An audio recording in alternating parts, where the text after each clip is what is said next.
Caso hipotético, sesión 3.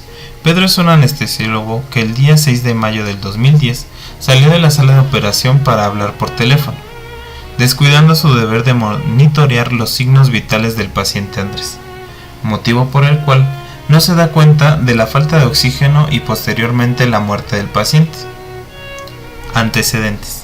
Las cosas pasaron tal cual se mencionan en el caso. Sin embargo, deben de saberse que 2 meses atrás de la operación, Pedro se dio cuenta que Andrés era quien había robado su casa y matado a su perro el año pasado.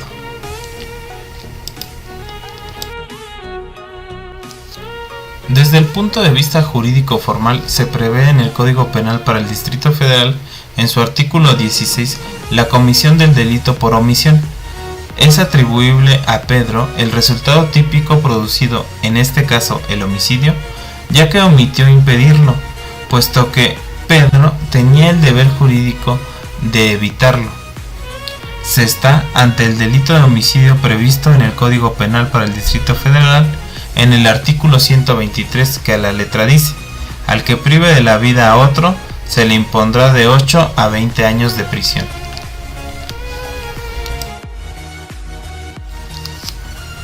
De acuerdo a la narrativa, con anterioridad ya se había dado cuenta el doctor Pedro que el paciente Andrés era una persona que había cometido un daño a su patrimonio, por lo que debió dejar de atenderlo por conflicto de intereses, ya que podría afectar el desempeño imparcial objetivo de sus funciones. Se aplica el artículo 128 del Código Penal para el Distrito Federal, que a la letra dice: a quien comete homicidio calificado se le impondrá de 20 a 50 años de prisión. Por otra parte, el artículo 138 del multicitado código define el homicidio calificado de la siguiente manera: el homicidio y las lesiones son calificadas cuando se cometen con ventaja, traición, alevosía, retribución, por el medio empleado, saña, en estado de alteración voluntaria u odio.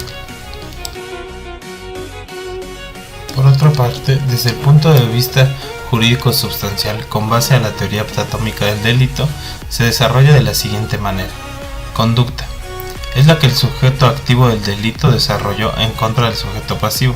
El sujeto activo, es decir, el doctor Pedro, el día 6 de mayo del 2010 salió de la sala de operaciones para hablar por teléfono, descuidando su deber de monitorear los signos vitales del paciente Andrés, el sujeto pasivo del delito.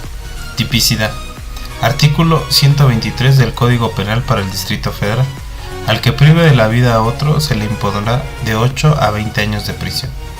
Antijuricidad. Atentó contra el bien jurídico tutelado, que en este caso es la vida. Imputabilidad. Es imputable, ya que Pedro omitió impedir la muerte de su paciente Andrés, puesto que Pedro, al ser un médico, tenía el deber jurídico de evitarlo. Además, entiende y sabe como médico las consecuencias de su omisión, sin embargo, las llevó a cabo. Culpabilidad. Tenía el deber jurídico de salvaguardar la vida de su paciente, sin embargo, omitió su responsabilidad. Punibilidad. Artículo 128 del Código Penal para el Distrito Federal. A quien cometa homicidio calificado se le impondrá de 20 a 50 años de prisión. Condiciones objetivas de punibilidad. Artículo 138 del Código Penal para el Distrito Federal. El homicidio y las lesiones son calificadas cuando se cometen con ventaja, traición, alevosía, retribución, por el medio empleo, saña, en estado de alteración voluntaria u odio. Presupuestos del delito.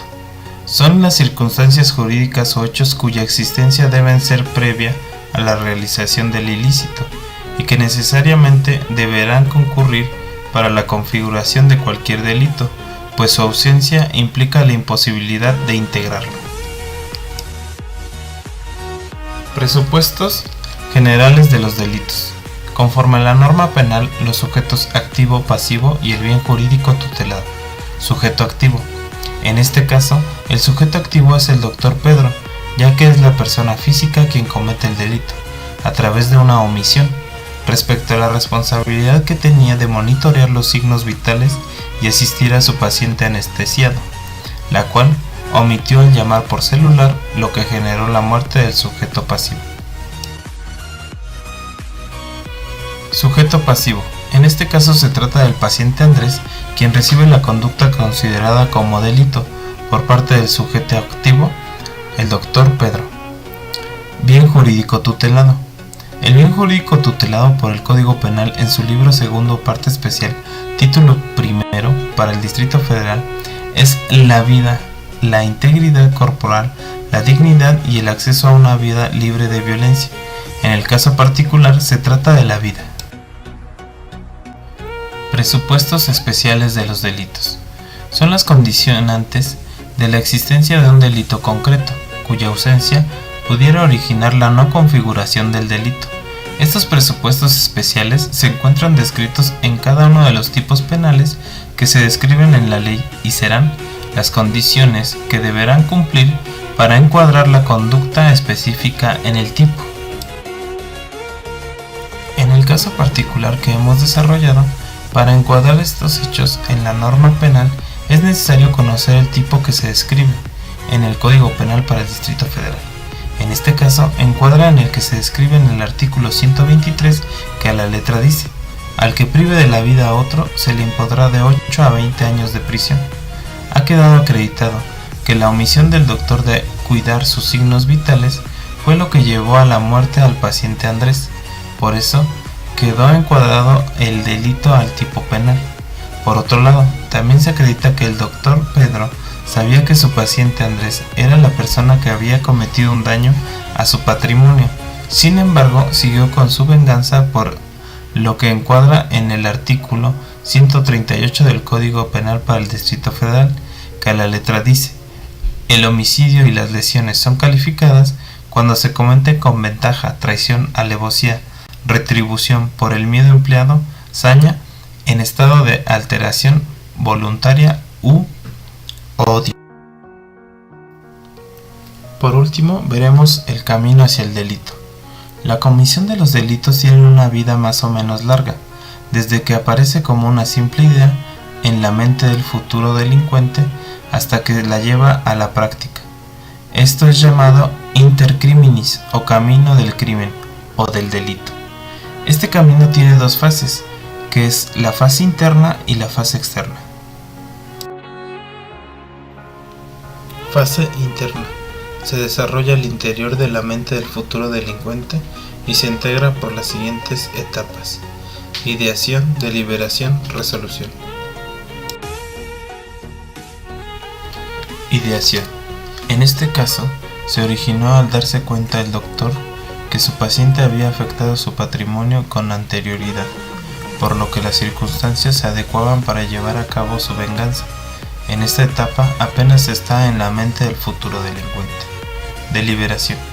En esta etapa el doctor debió pensar qué se necesitaba para llevar a cabo su crimen: preparar la llamada de celular, portar el celular mientras trabajaba, la dosis requerida de anestesia, etc., luchando con la idea entre lo correcto y su deseo de venganza. Resolución. En este momento el doctor decidió, después del cálculo de sus acciones, continuar y llevar a cabo sus lucubraciones. En la fase externa, manifestación. El doctor Pedro manifestó la intención de llevar a cabo la conducta típica. Preparación. El doctor Pedro empezó a hacer los preparativos calculando la cantidad de anestesia que ocuparía, el tiempo y hora para recibir la llamada, etc. Ejecución. En esta etapa es cuando el doctor Pedro lleva a cabo la conducta típica, antijurídica, inyecta la cantidad de anestesia calculada, hace la llamada, abandona la sala de cirugía. Consumación. Se presenta cuando el doctor Pedro ha efectuado todos los preparativos hasta la conclusión de su conducta, logrando el fin deseado: matar a Andrés.